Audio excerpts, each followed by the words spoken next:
underground preacher to the underground church. And today, we are going to talk about dinosaurs' deception.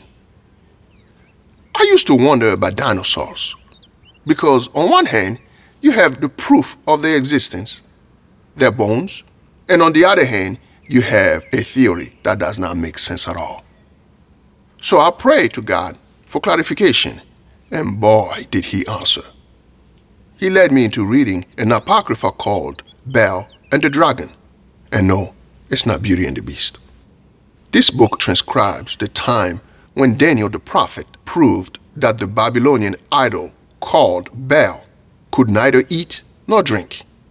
Then afterwards, Daniel proceeded on to killing a dragon to prove that the dragon wasn't a god, as mentioned in Bel and the Dragon, chapter 1, verses 23 to 27.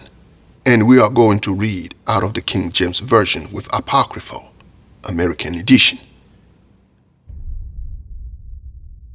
And in that same place there was a great dragon, which they of Babylon worshipped.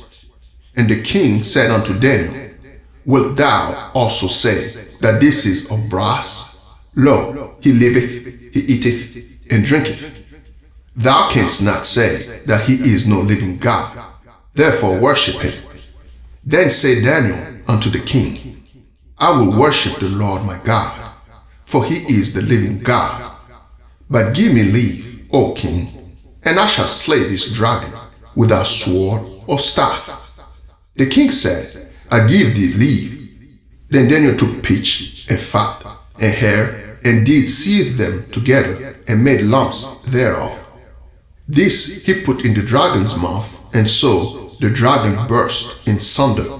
And Daniel said, Lo, these are the gods ye worship. Reading this apocrypha led me to wonder about the millions of years creatures theory out there. Because what if the bones that had been dug out by the archaeologists were only a few thousands of years old, or maybe younger, instead of being millions of years old? And what if those bones were evidence of what happened in Genesis chapter 6, verse 4?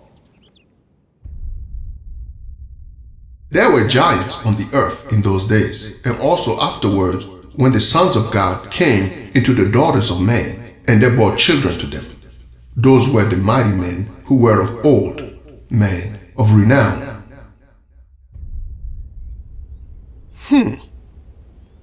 I found out that a lot of the giant human skeletons were dug out all over the world, and pictures of them can be found today. As a side note, those archaeological discoveries were never publicized. The pictures were leaked.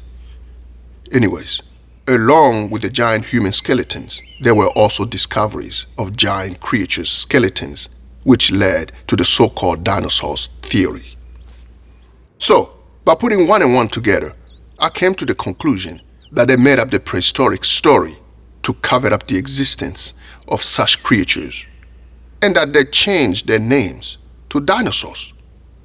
Because in truth, the creatures that they named dinosaurs are actually dragons. I mean, think about it. A true scientific approach on dinosaurs will reveal that they don't even make sense. The entire reconstruction of a dinosaur is not realistic at all. It's a deception, and you can even see it for yourself. Take the so-called Tyrannosaurus Rex, for example. If you pay close attention to it, you will notice that for such a creature to be balanced and to be able to move freely and at ease, it will require it to have wings. In other words, it will make more sense if those tiny front limbs were expanding upward as wings instead of limbs. But then again, it would become a dragon, wouldn't it? Anyways, these giant bones, along with many other archaeological discoveries, are evidence that the Bible is the only true human history book there is for us to read. All that dinosaur and evolution nonsense out there is a deception put in place to lead us astray. So be very careful. Always remember to ask God for clarification, because He will. As long as you are open to the truth, He will show it to you. And you will see that the truth is really not that hard to find.